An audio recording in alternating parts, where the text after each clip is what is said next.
muito bom dia. Você que nos acompanha todos os sábados na tela da SIC TV. Estamos de volta com o Viver Bem, de volta com os nossos programas. E olha, muito bom dia, é muito bom estar de volta para a gente falar sobre saúde, qualidade de vida e também bem-estar. Sempre com novos temas nas manhãs de sábado aqui na SIC TV, sempre com a qualidade e a confiabilidade da informação certificada pelos nossos convidados, sempre especialistas em suas áreas. E no programa de hoje vamos falar sobre o Dezembro Vermelho, que é uma campanha que marca uma grande mobilização nacional na luta contra o vírus HIV, a AIDS e outras infecções sexualmente transmissíveis, chamando a atenção para a prevenção, para a assistência e a proteção dos direitos das pessoas vivendo com o HIV. Então, para explicar sobre prevenção e tratamento do HIV, convidamos a infectologista, a doutora Maiara Soares, que pode chegar aqui com a gente. Muito bem-vinda, doutora. Seja bem-vinda aqui no nosso programa. Prazer recebê-la, viu, para a nossa reestreia. É uma satisfação estar aqui para a gente falar sobre o HIV. Uma campanha que é realmente extremamente importante, né, doutora? Sim, o mês de dezembro marca essa campanha de falar sobre a prevenção, mas também sobre como é possível viver bem com HIV. Vamos sentar para a gente falar um pouquinho mais, conversar mais à vontade e entender essa campanha, entender o que é o HIV, o que pode ser feito. O que é o HIV, doutora? O HIV é o vírus da imunodeficiência humana, né? Então já fica fácil entender que fala bastante de um vírus e da parte humana das pessoas que vivem com esse vírus. Ter o HIV não é a mesma coisa que ter a AIDS, né? Não. Ter o HIV, hoje nós usamos viver com HIV, né, que é o vírus, ter a infecção, mas você pode não ter sintoma nenhum, nem doença. A AIDS é uma situação em que você está doente porque não se tratou ou porque não tinha um diagnóstico antigo, mas é importante saber bem essa diferença entre viver com HIV e ter uma doença avançada. Como que se pega o HIV? O vírus do HIV, ele é transmitido através de relações sexuais, né? Principalmente. Pode ocorrer da mãe para o bebê durante a gravidez, a amamentação, mas hoje nós temos várias ferramentas para evitar que isso aconteça. Também pode acontecer através de compartilhamento de seringas, alicates, né? Através de materiais perfuro-cortantes que a gente falava. Mas é muito menos comum hoje em dia e transfusão de sangue também. Hoje o sangue ele é bem controlado, é muito raro isso acontecer. Então, o principal meio de transmissão vai ser as relações sexuais. E isso sem preservativo ou sem alguma outra forma de proteção. E qual é a forma mais eficaz de prevenção contra o vírus HIV? A forma mais eficaz é o uso de preservativos, mas hoje nós temos algumas outras ferramentas que vão auxiliar na prevenção ao HIV. O posto de saúde, ele disponibiliza camisinha masculina e feminina, onde que eu posso encontrar? Isso, todas as unidades básicas de saúde, elas têm o preservativo que nós falamos externo e interno, né? Porque hoje nós temos as pessoas trans, né? Então, para poder ser comum a todas as pessoas, a gente tem sim, todas as unidades básicas de saúde, gratuito. Você mencionou que existem outras formas de se evitar o HIV. Que formas seriam essas, doutora? Além do uso do preservativo, que é fundamental, mas também temos o uso de algumas medicações. Nós chamamos de PrEP, que é usar uma medicação para prevenir o HIV. Também em algumas situações de exposição, você tem uma medicação que você toma após, né? Isso são algumas de várias medidas que nós chamamos de gerenciar os riscos, né? Você procura uma unidade de saúde, conversa com um profissional da saúde e aí ele vai poder te orientar de várias medidas para melhorar essa proteção ao HIV, além do uso de preservativo. Mas esse medicamento, ele é liberado para todas as pessoas? A PrEP, né, que é a medicação preventiva, ela é usada para pessoas que têm maior risco de ter o HIV. Não são todas as pessoas que vão se beneficiar, mas essa medicação está disponível no SUS. É interessante procurar um profissional da saúde para ele orientar, para ele conversar com você sobre os seus riscos e ver se você se encaixa nas pessoas que vão se beneficiar. Conforme a lei de distribuição desse medicamento, que é um medicamento controlado pelo governo federal, certo? Certo. Quem seriam essas pessoas que estão no grupo de fatores de risco para contrair o HIV? Recentemente, o Ministério da Saúde, ele atualizou o seu protocolo, né? Anteriormente, nós disponibilizamos essa medicação apenas para as pessoas da população-chave, né? Hoje em dia, outras pessoas que não fazem parte da população-chave, mas que têm um risco aumentado, eles podem ter acesso a essa medicação no SUS gratuito, mas é preciso uma avaliação para poder perceber se é necessário, se elas entram nessas pessoas vulneráveis ao HIV. Onde eu vou buscar essa avaliação, doutora? Nós da Secretaria de Saúde, o Ministério da Saúde, tem uma tendência a haver uma descentralização desses cuidados. Então, vai ter várias capacitações para as unidades. Hoje em dia, aqui na cidade, o serviço sai, né? Mas ele atende, tirando essas dúvidas, mas as unidades básicas de saúde podem orientar também, né? A dispensa dessa medicação hoje é só pelo SAI, né? Que é o Serviço de Atendimento Especializado. Mas as outras unidades podem orientar, fazer encaminhamento, tirar as dúvidas. Para que eu conheça todo o serviço, faça testes, tenha acesso aos preservativos, a unidade de saúde vai sim ser a porta de entrada. Eu posso buscar esse tipo de informação, esse tipo de apoio na unidade que vai me encaminhar para os centros referenciados. Isso, inclusive a realização de testes rápidos, todas as unidades possuem, né? Então todas as pessoas podem procurar diretamente as unidades básicas, preservativos, orientações, né? O serviço especializado, a ISTs, ao HIV, que é o serviço SAI, mas todas as unidades têm teste, têm preservativo e orientações. A gente teve uma boa evolução no nosso sistema de saúde para lidar com o HIV, doutora? Sim, o SUS ele tem um trabalho excelente em relação ao atendimento, aos cuidados das pessoas vivendo com HIV, a disponibilização da medicação gratuita, sem falta, mas é importante os dados, né, dos boletins epidemiológicos mostrando que a gente já tem um número grande de pessoas sendo diagnosticadas, tanto com HIV quanto com AIDS. Então a importância da gente manter essa vigilância, falar de prevenção e continuar se cuidando, testando, né? Caso descubra que eu tenho HIV, eu vou procurar atendimento médico, vou fazer tratamento e vou ter uma vida saudável. Ainda não tem vacina e ainda não tem cura, né, doutora? HIV não tem cura e não temos vacina. Mas a gente percebe que é uma luta constante de pesquisadores nesse sentido, né? Já é algo que vem se trabalhar, a comunidade científica já vem se dedicando há bastante tempo para isso, né?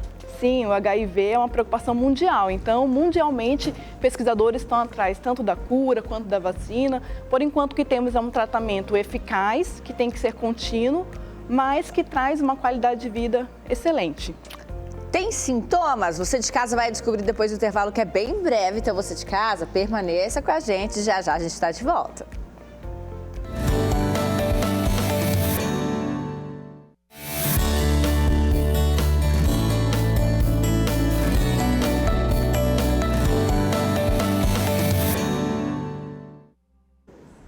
Muito bem, estamos de volta com o nosso programa hoje falando sobre Dezembro Vermelho, conversando com a Maiara Soares, que é infectologista, para a gente entender sobre essa campanha, entender sobre HIV e como que o nosso sistema de saúde está lidando hoje com o HIV. Perguntei no bloco anterior para a doutora Maiara se o HIV ele tem sintomas. Tem sintomas, doutora?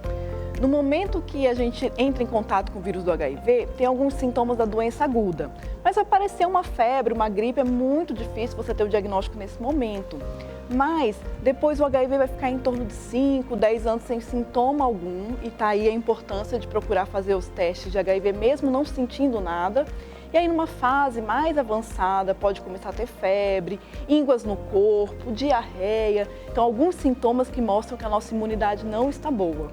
Então, uma vez tendo contato com o vírus, ele pode se manifestar anos depois. Exatamente. E positivar? Quanto tempo, mais ou menos, depois desse contato? Hoje, os testes rápidos que nós temos nas unidades básicas de saúde, em 30 dias, é a chamada janela imunológica, né? Em 30 dias, o diagnóstico ele já pode ser feito. E existe um outro teste que pode ser positivo em 15 dias. Então, as unidades de saúde sabem lidar bem, caso você tenha essa exposição, tenha algum sintoma, procura atendimento, eles vão realizar tudo gratuito, esses testes. Preciso ter vergonha ou preciso de encaminhamento médico para ter acesso a esses testes ou é uma demanda espontânea que a gente tem hoje nas unidades, doutora? É demanda espontânea, procurar qualquer unidade para realizar os testes, vai ser bem acolhido, não só para realizar os testes, mas para tirar as dúvidas sobre as medidas de proteção e prevenção, todas as orientações sobre os cuidados, sobre sexualidade, sobre saúde. As unidades básicas de saúde estão todas abertas para essa conversa. Mesmo que não haja a ejaculação na relação sexual, é possível se transmitir, contrair o vírus, doutora? Sim, é possível. Antes mesmo, existe liberação de algumas outras secreções pelas vias vaginais ou pela via do pênis, mas também o atrito, pode ter pequenas escoriações e aí pode ter algum contato sanguíneo que às vezes é imperceptível. Então tem um risco sim. E contrair através do beijo? Não, o HIV ele não passa pelo beijo, pelo abraço, pelo contato íntimo, ele não é o Covid. Se eu sou menor de idade, não estou acompanhado dos meus responsáveis, mas quero realizar o teste para saber se tem HIV sem a presença dos meus pais, dos meus responsáveis. Como é que funciona esse acolhimento hoje nas unidades, doutora? Existe uma preocupação do Ministério da Saúde com o acolhimento aos adolescentes para que eles tenham acesso aos cuidados de saúde e isso inclui sexualidade e prevenção do HIV. Um adolescente, pelo Estatuto da Criança e Adolescente, a partir de 12 anos, ele pode procurar uma unidade básica de saúde, realizar o teste e receber o resultado desse teste sem a companhia de familiares e responsáveis, se esse for o desejo dele e se for identificado pela equipe que ele tem condições psicológicas, emocionais e físicas para receber esse diagnóstico. Então, não é obrigatório ter o acompanhamento de um responsável ou familiar. Uma vez sendo positivado para o HIV, doutora, como que eu vou continuar com as minhas relações afetivas, minhas relações amorosas? Como vou ter uma vida normal? Como a gente pode explicar para o pessoal de casa justamente sobre a importância de ter esse diagnóstico para que eu possa continuar tendo uma vida tranquila, tendo os meus relacionamentos e de forma segura? É importante entender que eu ter o diagnóstico do HIV, e quanto mais precoce, melhor. Eu vou diagnosticar que eu sou uma pessoa vivendo com HIV. Eu vou precisar tomar medicação continuamente, mas minha qualidade de vida vai depender de uma série de fatores, dos meus hábitos saudáveis, da minha alimentação, exercício físico. Então eu vou ter os mesmos cuidados das pessoas que não vivem com HIV, precisando tomar uma medicação. E aí é importante que hoje, é muito importante propagar que uma pessoa que está em tratamento e que seus exames, chamado carga viral, está indetectável, ele não transmite mais o HIV por relações sexuais. Então essa pessoa, ela está segura para ter relacionamentos com outras pessoas, para ter uma vida normal, para viver bem. Então aquela pessoa que faz o acompanhamento, toma todos os medicamentos corretamente, faz os exames de acordo com a periodicidade indicada, essa pessoa ela não passa mais por relações sexuais, ela não transmite mais. Não, é totalmente seguro você ter relações com as pessoas que vivem com HIV e que estão indetectáveis. Você falou no bloco anterior, doutora, que os números de novas pessoas diagnosticadas, eles ainda eram bastante expressivos. Você associa este alto índice de pessoas, principalmente jovens, com HIV, a maior informação de todos, o acesso à informação e a diagnóstico, ou talvez haveria uma banalização porque perdemos um pouco o medo diante da qualidade de vida que se é possível ter hoje em tratamento, porque no passado, quando havia o diagnóstico de HIV, era já como se condenasse a vida daquela pessoa. A qualidade de vida dela já não era tão legal quanto das pessoas que vivem com HIV e hoje estão em tratamento. Então seria uma banalização por conta do avanço desses medicamentos ou, de fato, o acesso à informação fez com que as pessoas buscassem mais diagnóstico? Essa é uma discussão importante. Eu acredito que esses dois fatores ocorrem. O aumento do número entre jovens mostra, sim, que os jovens não tiveram contato com toda a crise no início da descoberta do HIV, com os casos de AIDS que eram documentados, que eram mostrados na mídia, que nós conhecíamos, Então, hoje, o fato da pessoa viver com HIV, poder viver muito bem, tirou um pouco do medo dos jovens, mas é importante que é preciso manter a testagem, Então, a gente fala muito em aconselhamento, em orientar e estimular o jovem a fazer os seus testes, mas também as pessoas com a idade mais avançada, porque tendo esse diagnóstico você vai ter uma qualidade de vida, mas é importante também falar, melhor é se proteger, melhor é prevenir. E hoje nós temos várias ferramentas, então é possível viver bem com HIV, mas é preciso continuar mantendo a prevenção, com as várias ferramentas e instrumentos que nós temos. Essas ferramentas, inclusive, são utilizadas para aquele caso de pessoas que sofrem violência sexual, né, doutora? Isso. Caso você tenha um momento, uma situação de violência sexual, tem as unidades de saúde específicas que vão atender.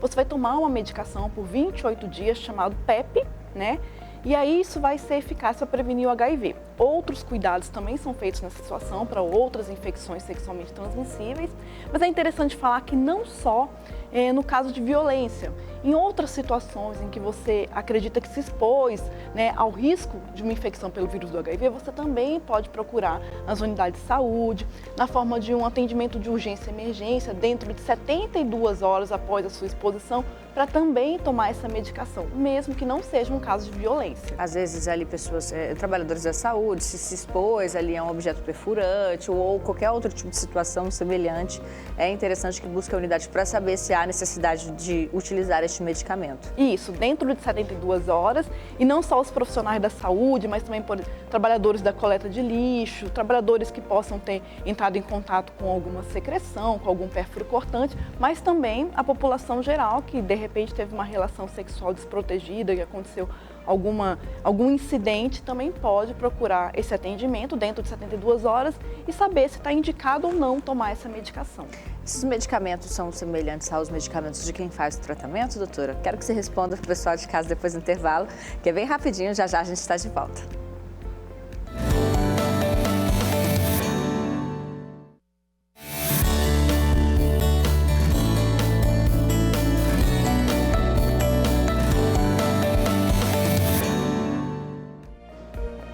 Muito bem, estamos de volta com o nosso programa Entendendo um pouquinho hoje como que funciona o tratamento, o acompanhamento, o acolhimento da rede para as pessoas com HIV. Estamos recebendo a doutora Maiara Soares, que é infectologista, aqui com a gente, né, para a gente entender um pouquinho mais sobre essa campanha, a campanha do Dezembro Vermelho. Doutora, no bloco anterior, você estava explicando justamente sobre os medicamentos que são utilizados para aquelas pessoas que foram expostas de alguma forma a uma possível infecção, né? Que existe esse medicamento disponível à população no geral, caso de fato tenha acontecido algum tipo de incidente. Esse medicamento, ele é um medicamento diferente do medicamento de tratamento? Como é que é mais ou menos? Existem várias medicações para o tratamento do HIV. Esse tratamento preventivo após uma exposição, ele é formado de 2 comprimidos, que é uma composição de 3 medicamentos antirretrovirais, que é bem semelhante ao do tratamento do HIV. Porém, é importante que a pessoa procure o atendimento médico, não peça emprestado o comprimido caso ele tenha um amigo, um conhecido que vive com HIV. Então é importante ter essa avaliação médica, porque além da medicação, vão ser feitos os testes seriados e também a investigação de outras infecções. São os medicamentos que reduzem a carga viral? São os mesmos. Então, os medicamentos eles vão ser tomados pela vida inteira, no caso das pessoas com HIV? Exatamente, pela vida inteira, e aí a carga viral fica próximo do zero, que a gente chama indetectável. Uhum. E você disse, doutora, que a pessoa em tratamento, ela reduz a carga viral e ela deixa de passar na relação sexual. E o parto, a amamentação, como é que ficam essas situações para quem faz o tratamento e o acompanhamento corretamente? A testagem para HIV faz parte da rotina do pré-natal, então existem as mulheres que já vivem com HIV e que vão engravidar e vão tomar a medicação. Na hora do parto, o parto inclusive pode ser um parto natural, normal, não é obrigatória cesárea.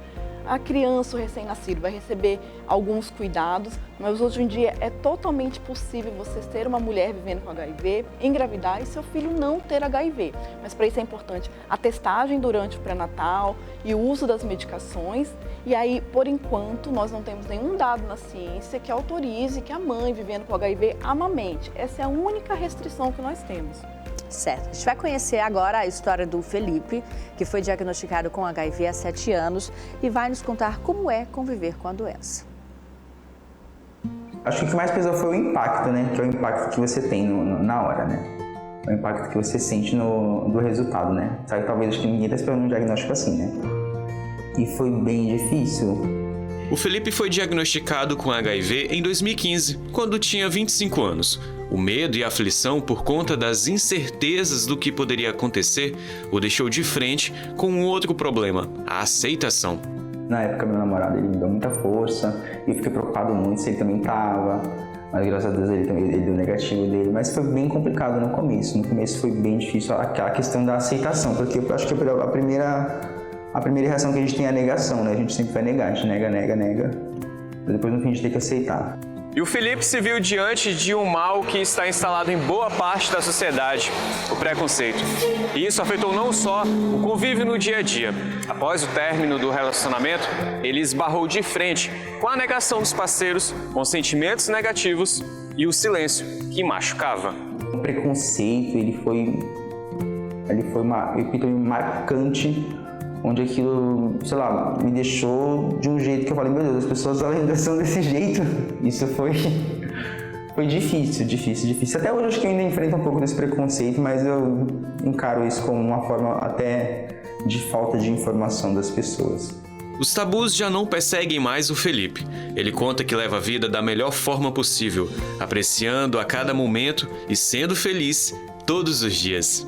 Eu acho que eu não me vejo diferente de ninguém. Eu sempre falo para as pessoas que eu sou igual a todo mundo. Eu saio, eu bebo, eu me divirto, eu vou para as festas, eu faço tudo que uma pessoa que não tem HIV faz. Hoje eu vivo uma vida muito leve em relação a isso. Não existe mais aquele estigma que você tem. Para mim, acho que não tem mais aquele estigma que você carrega do medo.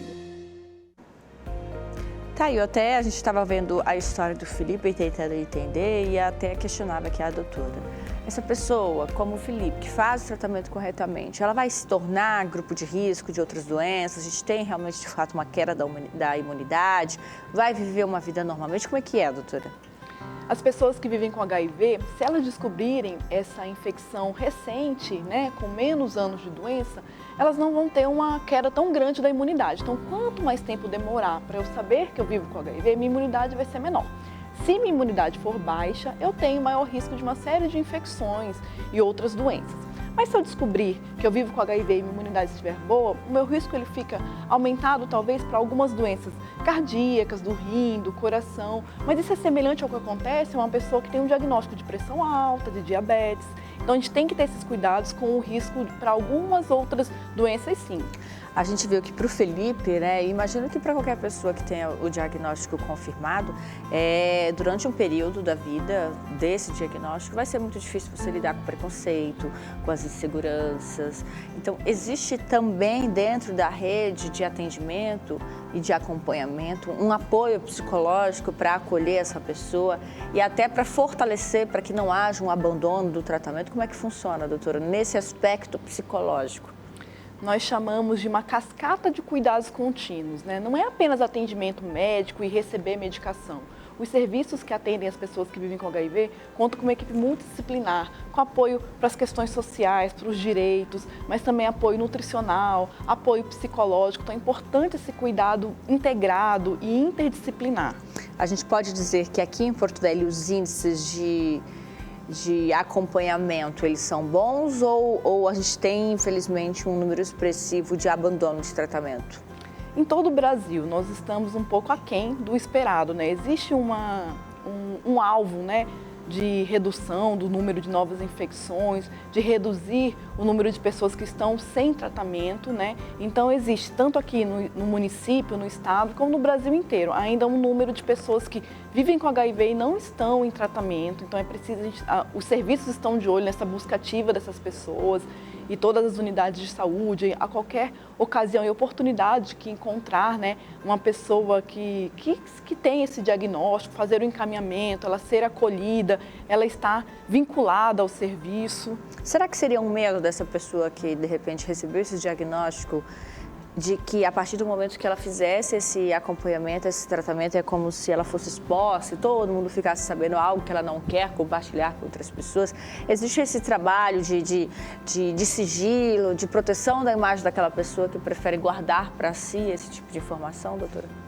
É importante falar sobre sigilo, né? Hoje as pessoas vivendo com HIV, elas têm leis que as amparam. As unidades de saúde também são todas orientadas quanto a sigilo, preservação da identidade.